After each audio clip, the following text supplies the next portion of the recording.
ప్రస్తుతం మేము పోలీస్ కస్టడీలో ఉన్నటువంటి గోరంట్ల మాధవ్ గారి గురించి ఆందోళన చెందుతున్నాము.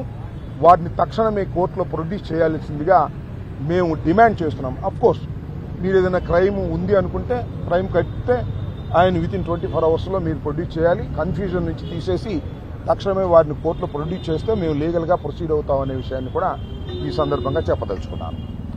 రెండో అంశం ఏంటంటే దీనికి దోహదపడినటువంటి అరెస్టుకు దోహదపడినటువంటి అంశం ఆ చేబ్రోలు కిరణ్ అనే వ్యక్తిని వాళ్ళ పోలీసులు అరెస్ట్ చేశారు.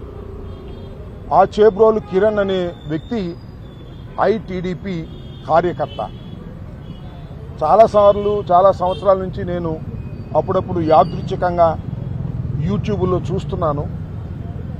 బహుశా అంత భయంకరమైన భాష ఈ రాష్ట్రంలో ఏ సోషల్ మీడియాలోనూ వాడి ఉండరు. మొత్తం మీద ఈ రాష్ట్రంలో 5-6 అతి దారుణమైన భాష మాట్లాడే వారిలో ఇతను ఒక ప్రముఖుడు. ఒక ఆయనేమో ఆయన సీమరాజా అని ఒక ఆయన ఉన్నాడు ఆయన, అలాగే మరొక ఘర్షణ టీవీ వెంకట్రావు అని ఆయన ఒక ఆయన, ఇంకా కొంతమంది ఉన్నారు. వీళ్ళందరూ కూడా టీడీపీ ప్రోద్బలంతో టీడీపీ వారి ప్రోత్సాహంతో యూట్యూబ్లో మాట్లాడతారు.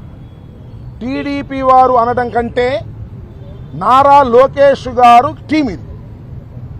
ఆ సీమరాజా కూడా నారా లోకేష్ గారు సృష్టించినటువంటి రోబో. ఆయన వైఎస్ఆర్ కాంగ్రెస్ పార్టీ కండ వేసుకొని మాట్లాడతాడు. బూతులే. వాడు ఘర్షణ టీవీ అతను బూతులే. ఈ గౌరవనీయులైన బూతు మహాశయులందరూ కూడా ఇష్టం వచ్చేట్టు మాట్లాడతారు. చంద్రబాబు నాయుడు గారు చాలా ఆగ్రహం వ్యక్తం చేశారంట ఇవాళ. ఇప్పుడు దాకా ఎందుకు ఆగ్రహం వ్యక్తం చేయలేదో నాకు అర్థం కాల. ఇంతమందిని తిట్టాడండి.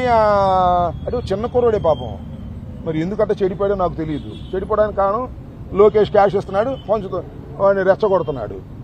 పాపం రోజా గారిని ఇష్టం వచ్చినట్టు తిట్టాడు. సరే మమ్మల్ని మగవాళ్ళని తిట్టాడు, మా ఇంట్లో వాళ్ళని తిట్టిన సందర్భాలు. అసలు వైఎస్ఆర్ కాంగ్రెస్ పార్టీలో ఉన్న నాయకుల్ని తిట్టని వాళ్ళు లేరు. తిట్టడం అంటే ఒక రాజకీయ విమర్శ కాదు. వాడు వీడు ఎమ్మ ఎక్క ఇంకా ఆ భాష నేను ఇక్కడ మాట్లాడలేను. కొత్తగా మాట్లాడింది కాదు. 1-2 సంవత్సరాల నుంచి ఈ కిరణ్ అనే వ్యక్తి మాట్లాడుతూనే ఉన్నాడు. చివరికి నిన్న భారతి గారిని, జగన్మోహన్ రెడ్డి గారి భార్యని, వారి సతీమణిని, జగన్మోహన్ రెడ్డి గారిని ఇష్టం వచ్చినట్టు మాట్లాడారు. ఆ విషయాలు నేను చెప్పలేను. మాట్లాడిన తర్వాత మొత్తం ఆంధ్ర రాష్ట్రం అంతా ఒకసారి గప్పు మంది. ఏమని? ఇదేంటయ్యా ఇంత దారుణంగా మాజీ ముఖ్యమంత్రి భార్యను మాట్లాడుతున్నాడు.